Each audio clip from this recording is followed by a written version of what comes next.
have today the opportunity to have to Mr. Profaci.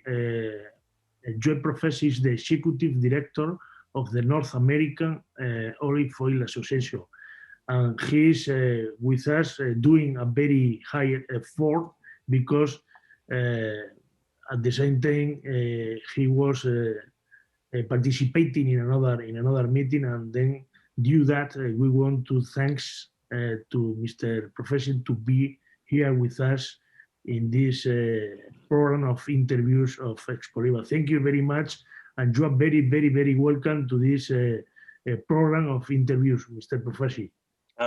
Thank you, Juana. It's a great honor to be here, and I'm happy to provide whatever insight I can offer.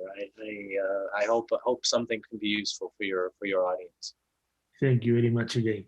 Then we are able to begin when you want, please. If you want to add something, you can do, and then we can begin with the first question. The first question is, how is the current situation in the USA sector in terms of olive oil consumption? And the second part, what, in your opinion, always in your opinion, of course, what's your opinion about the other fats and oils in the USA market, like one of the most important markets in the world, please? Yes, thank you. So it's been a challenge in the United States for the last 10 years in terms of consumption. We have not, after maybe 20 years of seeing steady growth, strong growth, we've seen for 10 years a flat line of consumption of olive oil until the last year or two. Really pretty much in this last year. And so the major change has been this pandemic, and people have taken much more concern about what they're buying and what they're cooking for their health. And so we understand that this has had a big impact. In addition, since I have taken this role as executive director, one of my major focuses is to try to dispel the misinformation about olive oil that we see as an impediment to growth. And these include the idea that a substantial part of the olive oil market is fake, it's not real, or that you cannot cook with olive oil. And we are starting to see positive effects. A lot of good stories are being published that yes, in fact, you can cook with olive oil. People do this around the world, and they are living long lives, in some cases longer than in the United States. So we're seeing progress. We currently have, in terms of consumption, approximately 40 to 45% of American households using olive oil of one grade or another. We don't know. It's just total for all olive oils. That leaves a lot of room for growth. That means that there are 70 million American households that are not using olive oil. So we're very enthusiastic about the growth. In terms of the other oils, competitive oils, the United States does not have an olive oil culture, and so we're dealing with this in our industry, unlike in Europe and around the Mediterranean. So there's a lot of education that has to be done. Oil is something that is used almost as a tool for cooking in the American mentality, and we need to change that, and we are changing that. Olive oil obviously has one of the most varied and rich stories and histories of any agricultural product, and we're intent on telling that story.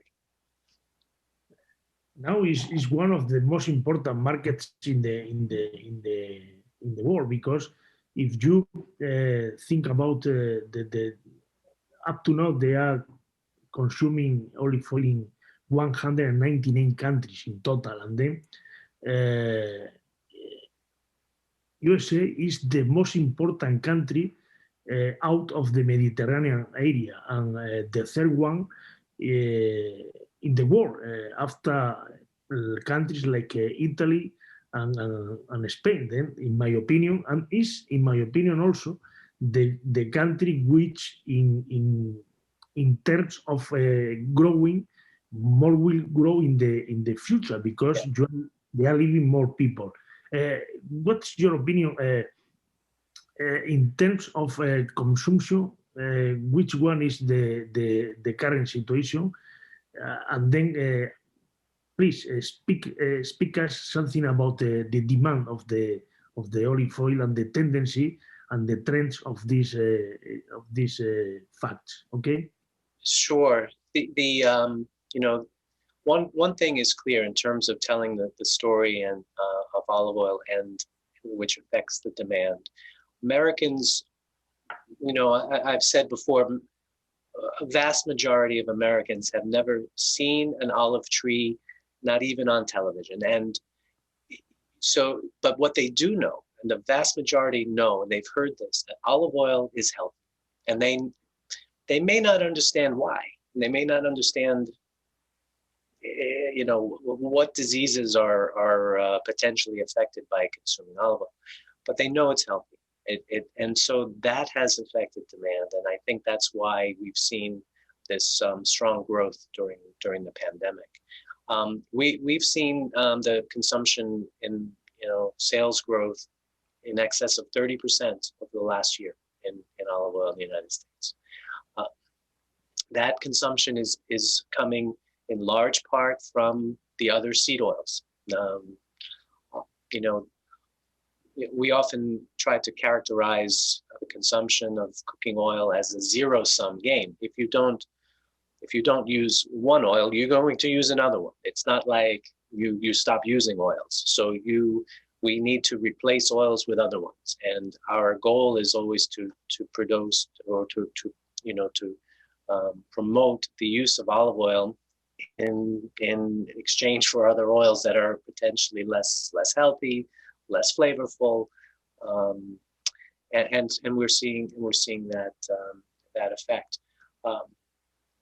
The distinction that we also feel is very important between olive oils and the seed oils is the method of extraction. And this, again, it's a complicated process that many people don't understand. But we feel that that's an important part of the messaging as consumers become more concerned about what they're consuming, how it's made, how clean is this product, what is its sustainability. All of those questions, I think, will only help us continue to grow the consumption here in the U.S. Yes, totally right. The sustainability, the health, and all these arguments help us in order to expand the market and the consumption. Is there any institution or which also of course the North American Olive Oil Association? Is there any more institution which are promoting the consumption in USA, or other organizations do some of this work? There is the California Olive Oil Council that does some promotion, but as associations, we have very limited budgets for this type of work. I mean, it's a very large country, and the media and the publication, it's very expensive. So this is why our perhaps we're working on two very important public policy initiatives as an association. One of them is for a standard of identity, which we feel it's critical both to protect the trade, but also to protect consumers and educate consumers. But the other one is the establishment of a marketing board similar to the interprofessional group in Spain. Okay. So that we would have sufficient funds to develop marketing campaigns, education, research on marketing in the United States. This to us, we call this in the association the holy grail. This is what we need to make the next big jump in growing consumption. We're in the process. We've drafted a proposal. It's a type of program that's operated through the U.S. Department of Agriculture. So it has government oversight, and it's best when the entire industry can support this. And it'll work the same way, I think, as interprofessional works. Assessments will be taken from importers at the port, and producers in this country would also have to provide some assessment and to create the budget and create the board. So we're hoping to get support from the domestic industry as well as the import industry. You are doing a very good job, because the consumption is increasing a lot from the last year to until today. It's amazing. That's very, very, very, very good. And then USA up to now is a producer of olive oil. Is one of the 67 countries in the world which are producing olive oil. In 7, I remember that in 7 of your 50 countries, more or less, at the end of the day, but only maybe 1 or 2% of the total consumption. Which different are you in terms of variety, in terms of prices, in terms of quality? Are you thinking about that we can find between the national USA olive oils and the olive oils from other countries, please? It seems that the most popular olive oil being grown in the United States, or at least in terms of volume, is Arbequina. Okay. So, the American palate, coming from seed oil culture with no flavor, you have to go slowly, and so it seems that that's the most popular.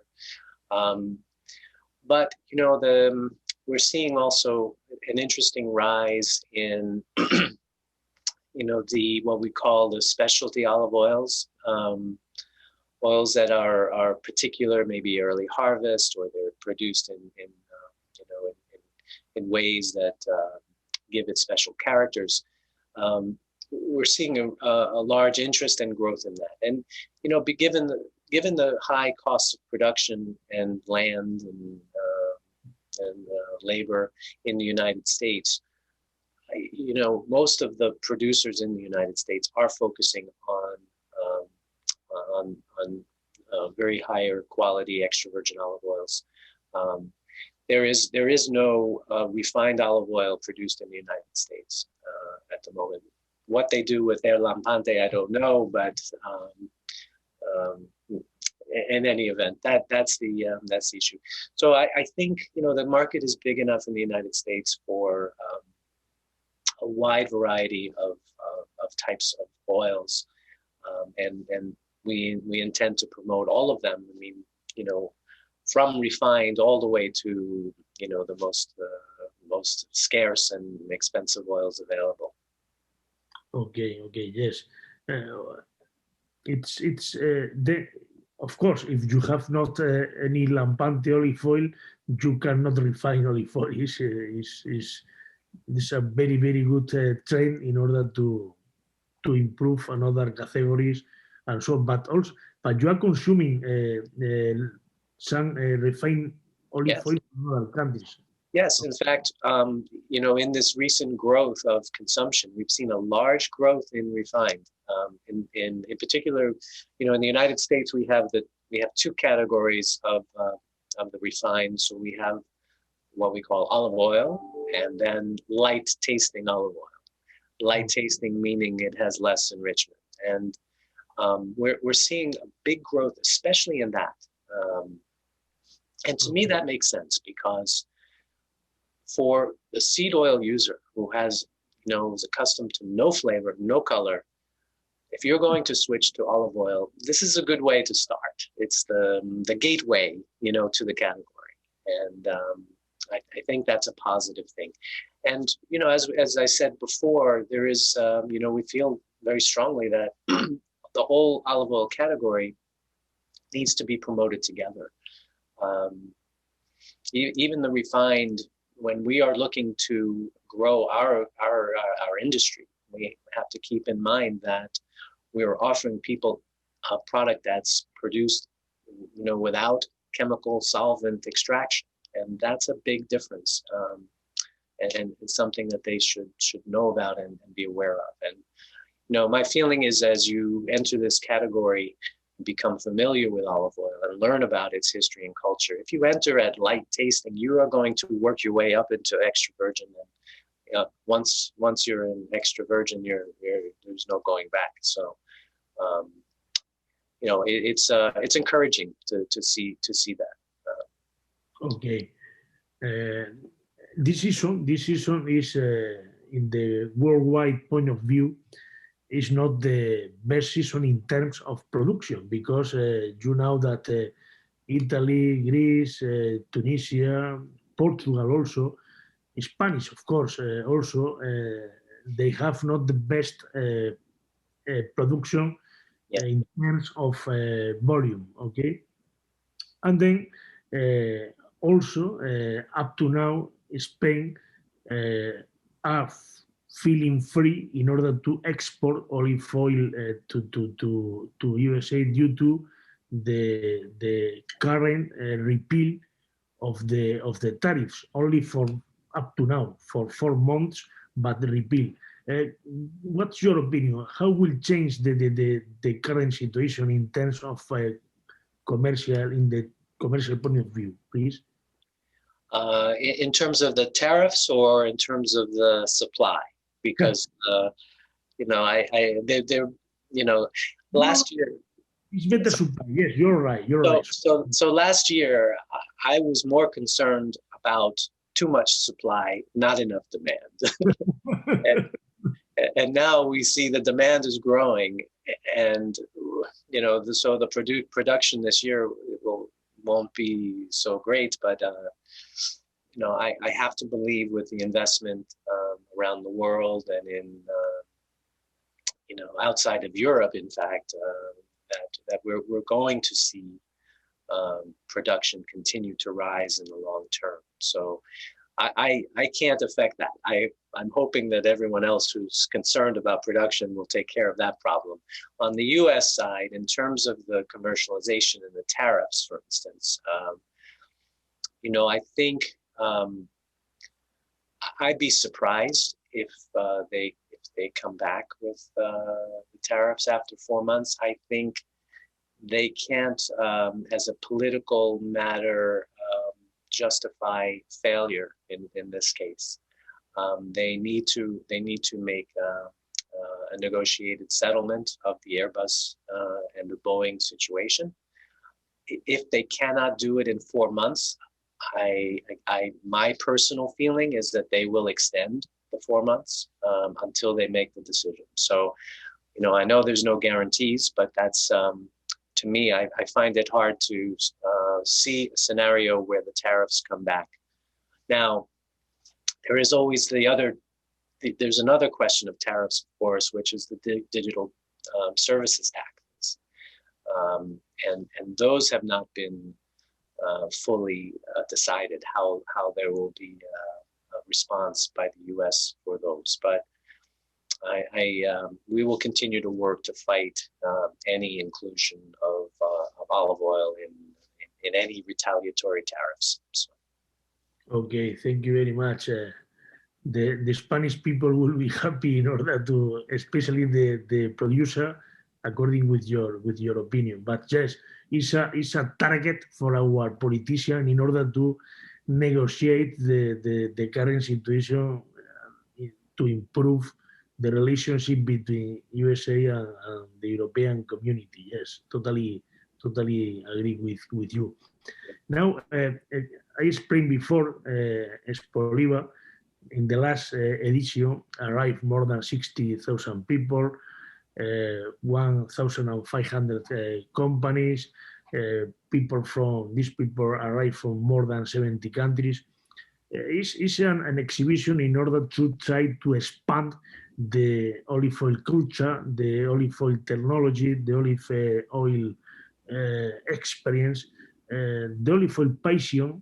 What's your opinion about this kind of events over the world? I think these events are critical, both for the exchange of ideas and for the knowledge that you gain from presentations, from networking.